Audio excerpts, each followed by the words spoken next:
You're kicking it with G on your favorite station. The perfect station. 92 KELZ, the only station with new music, new artists, new sound.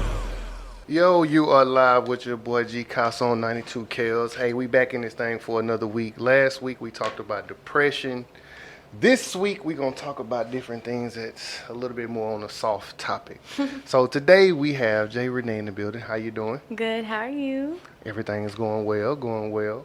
So just to hop right into it, who is Jay Renee? So, Jay Renee is somebody who makes music for girls and women and ladies who, carry themselves in the utmost confidence and, just want to listen to some feel-good music about all kind of different things, love, even heartbreak a little bit, being fine, being a baddie and all of that. Okay, just on that topic, how old are you, Jay Renee? I'm 17. What do you know about love yet at 17? I mean, I know about puppy love. So well, I guess you're right. So, of course, everybody has, when you're 17, you can't tell me that you wasn't, fooling around with a girl and you was like, oh. Of course. So, it's just kind of like, We thought we knew what love was. And I thought, I learned my lesson. But, yeah, just, going with the motion. Everything that I write is real, what I go through, So all your music is based off life experiences? Mm-hmm. Not just something you listen to. It's just like, I think that sounds good. Let's go and put it I mean, unless it's like a turn-up record, then obviously I'm not standing in the booth like, if you're... Hey, they might say that's the thing to do. But, like my newest single, Like You Do, that was like a real-life experience. Popping is just how I am all the time, like having fun, thinking I'm cute. Well, I know I'm cute. And all of those things, but yeah. So how did you get started with music? So actually, my first studio session was with a Christian rap group called Raw, and we did a song called Wrong. Oh, with Gifted. Yeah. Oh, shout out Gifted, man. Shout out Gifted in 007. Yes, they put me on to being a professional artist, professional recording artist.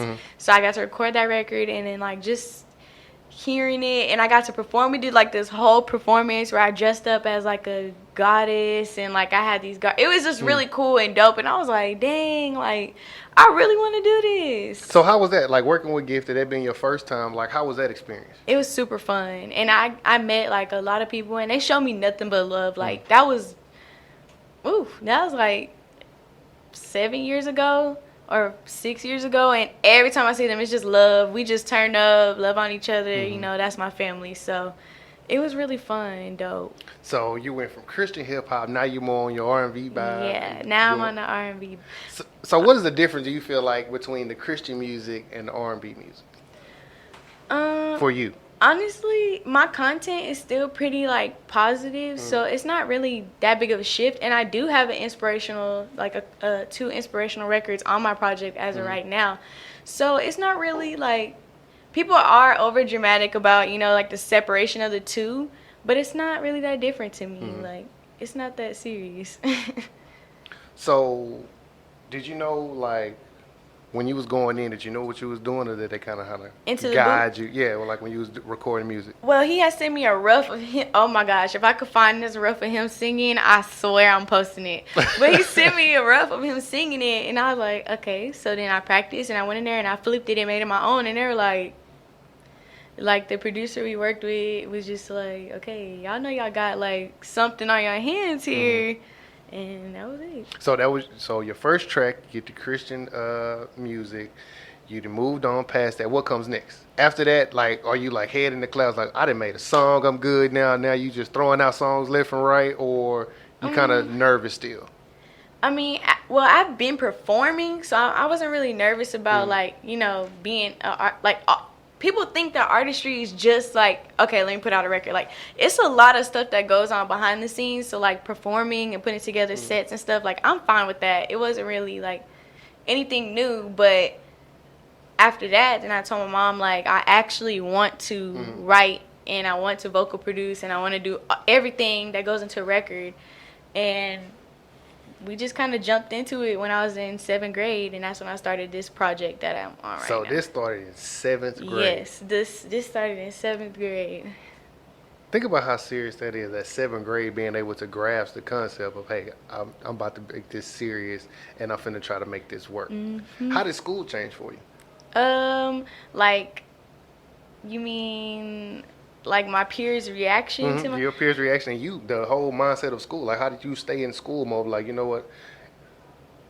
You know, some people try to do music and they just take off. Like, they forget about school and everything. Like, how did you stay grounded? Well, my mom is not giving me an option. She's like, it's like, you have to graduate, which I am proud to graduate. I'll be the first high school graduate out of my mom's side of the family. So I kind of figured, like, you know, going through the motions and feeling it myself. My sophomore year, I started lacking a little bit with my school, and she cut off my music. So I couldn't do music unless I got back on it for school. And then once I got real serious and understood, like, you know, how important getting an education is, then that's whenever the music kind of fell into place. Now, my, like, peers' reaction to me doing music is sometimes overwhelming. Like, sometimes it's, like, a lot, because I don't know, I guess they think, like, I just walk around school like, I'm Jay Renee, you know. But I really don't. I just be at school with no makeup on and a hoodie on, trying to do my work and go home. But my teachers are definitely supportive. They always come up to me like, hey, I like that new video, or I like that song, or whatever. But yeah. Sounds like you getting easy grades in school. Pretty much. I mean, that's what it sounds like. It sounds like, oh, you dropped a new video, well, we gonna give you an A today. Y'all know you tired from last week. Amen. Speak it into existence for senior year, yes. But man, I'm surprised you haven't did any performances for the schools lately, like just travel just for the school. I'm actually very interested in doing a high school tour before I graduate. I would really like to do that. So, high schools, if you're listening, your girl, I'm right here waiting. But it does, like, I mean, for me in high school, like, especially you here in Houston, so it's a lot of people that would know you before it even kick off. You know what I mean? And that's just a lot for anybody to have on their back. And just, I still don't understand, like, how you go to school and just be like, nah, I'm good, B. Like, I feel like you would have swarms of people around you all the time. Not swarms. Well, when 97.9 came to our school, they played the H-Town for a remix that I was featured on, and, like, I got bombarded by everybody in the middle of the pep rally, like, but... So how did that come about, the H-Town Real Remix? So, me and KickN'It known each other since, well, he's like family. He like my big cousin, so he known me since I was literally little, and then, like, I told him I wanted to do music. He was like, yeah, okay. And so then when I really came, like, you know, full force out with a single and showing him that I was serious about it, then that's when I was sitting in class, and then he texted me. He was like, I need you to come to the studio. I was like, right now? And he was like, yes. And so I was like, excuse me, can I call my mom? So then I had to leave school, and then I just went and I recorded it at iMix. And then there it was. And that's how it happened. Man, that's pretty big. That's pretty dope. Yeah, it was live.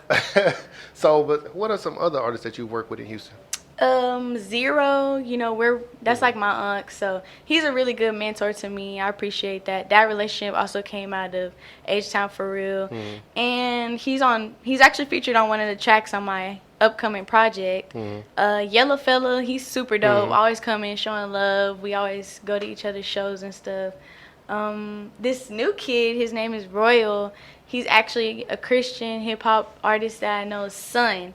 And he was I wanted him to rap on my song, and then he came to the studio and just sang, and I was like, and the record is like gorgeous. I love it. So, yeah, those are the features that I have on my project. That's pretty dope. So, do you have anybody else that you would want to work with? Like, who are you like? I need to work with this person before I leave. I have. Yes, Meg Thee Stallion, of course, everybody. Because because she's, you know, hot girl and baddies need to collab. Brent Fayez, I really like him. He's a. We're not gonna speed past that. Hot girls and baddie. Explain that, please. Explain it. I have the baddie movement. She got the hot girls, so they need to collab. Okay, what is the baddie movement? Basically, the baddie movement is this: when you look at a girl and you're like, oh, she's a baddie, you're thinking of her, you know, physical, right? Like body on 10, teeth on 10, no leftover food in her teeth, all that. But my definition of a baddie is somebody who, you know, handles their business, their health, their mindset, constantly feeding their mind, constantly taking care of their body, eating right, And then also looking like, it takes a lot to be a baddie. Like, that's my baddie movement. So this has to be like a younger trend. Like, okay, what about, so nobody can just be in the baddie movement if they got their things together. They have to. What if they got all their stuff together and they ugly? They can't get in the baddie movement. It's not about that. But you said they got to have everything. I'm saying on the inside it contributes to what's on the outside. So you can be quote unquote ugly. Nobody's ugly, okay? Everybody's beautiful. But if it's glowing and radiating off of you that you're a baddie, you take care of your spirit, your mind, all that, then you a baddie. You in there. Period. Okay. If you confident in yourself, confident that you take care of yourself, you're a baddie. Because that's what you're supposed to do. True. That is definitely what you're supposed to do. Intelligent. That's what makes you a baddie. So, what do you feel like you bring to the music industry? I feel like I bring a fresh, versatile, diverse sound. Like, on my project, it's a lot of different... It's something that can appeal to everybody. So I feel like with R&B, it's like kind of a stereotype that people look at from the outside that everything has to be slow and everything has to be lovey-dovey. But I can make an R&B song about how I went to McDonald's and got bad fries and had to go back and cuss out the manager. Like it can be about anything. It don't have to be slow and soppy and lovey and dovey. Like I have a Spanglish record. I have me and Zero have an inspirational, uplifting record. Like, it's all kind of different kind of content. And I think I bring that, and it's a refreshing thing to bring. So, like, if, let's just say music doesn't work out for you, what are your plans? I don't like this question because music is going to work out for me. I don't have no choice. I don't even like putting it out there. Like, understandable. It's going to. So you just like it? No. It's going to work. Yeah, I got to work. It's no other options. Well, it means it got to work then, because if ain't no option, you're going to push for it. It's working so far, but it's got to work all the way. So, like, what's the weirdest or the funniest thing you've been faced with so far? Weirdest or the funniest? Actually, like, when I first kind of, like, started, I was still working with, like, Christian artists. This guy I know, he asked me to be on this track. It had, like, a whole bunch of different artists, like Co-Rose, Justified. I don't know if you know any of them, but we got on it. So he didn't want to send me anything but prior to the session. So I was like, okay, this is weird. I'm just about to show up to the session and he's going to tell me what to do. And then I have to get, like, I just don't like that, like being prepared. I get there and he's like, yeah, so we want you to rap. And I was like, you want me to rap? Like me. All these rappers in here, but you want me to rap? Okay, so he was like, yeah, like, just put your, like, look like this. So he get in the booth, he's like, hold up, here we go. And I was like, and my Caucasian side is just gonna jump out. I don't think you're ready for that. That's not something that you want to hear. And so then I did it, and still to this day when I hear it, I'm like, that was the weirdest thing, probably. Or, well, weirdest and funniest. I can't really think of nothing else. No, that's totally fine, because I kind of want to get into, like, you were saying some things earlier about the baddie thing. So, do you feel like the industry kind of makes you grow up faster than what you're supposed to? Or have to make your image more grown than who you really are? I don't think so, because, like, that's one of the main things about me. I don't really conform to, the industry's expectations. Like, I'm really firm in embracing that I am a beautiful young woman and I'm appealing to the eye, but I have substance. And when I open my mouth and I speak, I can command a room and I can make you respect me and you can understand what I'm saying. I can speak well, like it's complicated, and we all women in the industry face it, even if they don't want to say it, but it's how you handle it, how you flip it, and what you do with it. Yeah, I definitely agree. So what is like, what is a day like with you? Oh, goodness. You want me to go through the whole day? A day. Like, what is a day? Like, if a fan had to spend a day with you, like, what would that day be like? I don't think they like me. I'm always doing something. Okay. So I wake up between, like, 7 and 9. I'll eat, like, a banana or a boiled egg. You ain't got to go through details. Okay, go to the gym and work out. Then I eat breakfast. Then I'll take, like, I read about 10 pages to 3 chapters of a book. Right now I'm reading All You Need to Know About the Music Industry.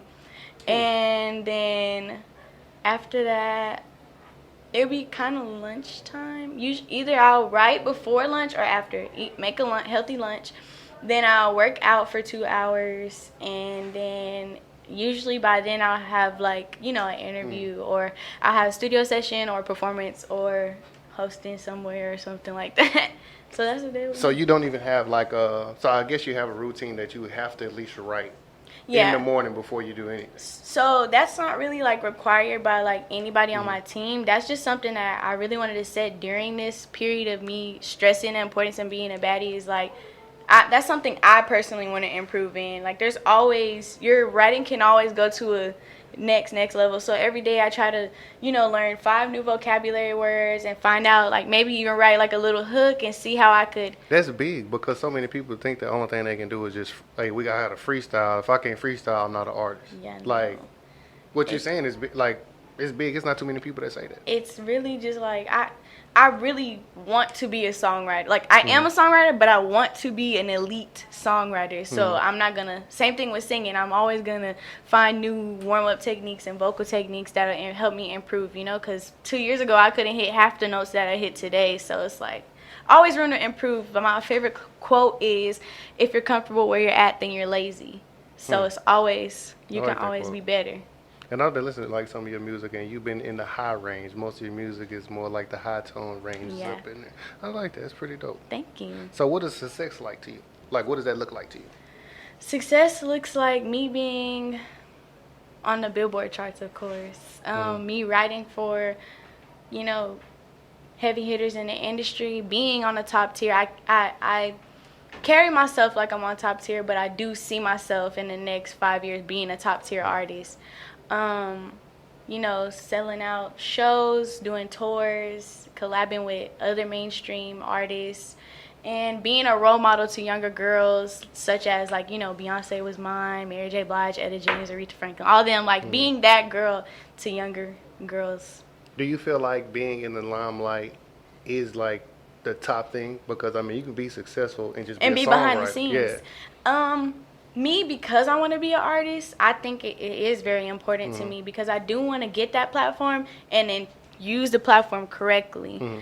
But I really do always, like, I'm a huge advocate for songwriting. Like, there's nothing wrong with being in the background and not even showing your face at all. Songwriting is where the money is, you know, like, being a producer is where the money is. There's so many things in the industry that you can do without being the artist and the face of it all. So I do advocate for that. I can't speak. So when you're doing music and in your songs, you know, like, people all the time, they're like, okay, she's a singer, I'm a singer. Like, what makes her different than me? Man. So what makes me different? Yeah, what will make you different? What will make you stand out more than anybody else? Like, that's a normal singer. Because, like, that's just a question that some people are faced with. Like, they're like, okay, you rap. Okay, I rap too. Okay, you got bars, I got bars. So why are you on this level and I'm not on this level? I think, you know, it's really about your personality. Like, one of my number one, like, tips that somebody will ask me, like, well, what's your number one tip to me being, I want to be a singer and I want to be, you know, networking. Like, you have to have the personality. You have to have the smile. You have to have the hand. Don't be afraid to walk up and handshake. Don't be afraid to, if you see Kiati at Diablo Loco on Thursday, you need to pop up, hey Kiati, I'm here to shake your hand. I just want to show my face. Like, networking is essential. Okay, so let's go into that then. Okay, let's take you yourself personally out of the situation. You are, like, you knew these people before. Let's take you out. Let's say you just a stranger. A female, it'll be a lot easier. But how can you tell a dude to be like, hey, man, it's okay to just run up? Hey, people don't want to hear that all the time. Like, we all know all the time. We both know how that go. Honestly, yeah, people don't want to hear you give the whole spiel like, hey, I'm so-and-so. Yeah, all you have to, honestly, I feel like if your personality commands the room, and also you're right, I'm a female, it's easier. But I feel like, you know, I don't know. That's a hard one. I'm telling you, it's a good. Well, you know, social media is also, like, you know, social media the quickest way to get on. So. You know, like they know now, it gets overwhelming when people just out there. So when people just pop up in your face, you be like, I don't want to. I know. Like, for some reason, I'm like, bro, I'm working. I'm like right here. Everybody else like, I'm working to get up here, and you coming up to me asking me how do I get? I haven't even got up there yet. Let me get. But you there. I'm trying. You there. I mean, but I get it because I was. I tell people anytime, if you make it in Houston, you can make it anywhere. Yeah, that is true. I agree with that. This is one hard place to do anything. It is. I think that's anywhere, but I get it. Do you feel like, let's just say, we're just talking. Let's just say you take yourself out. Do you feel like you would be where you at if you didn't know the people you knew?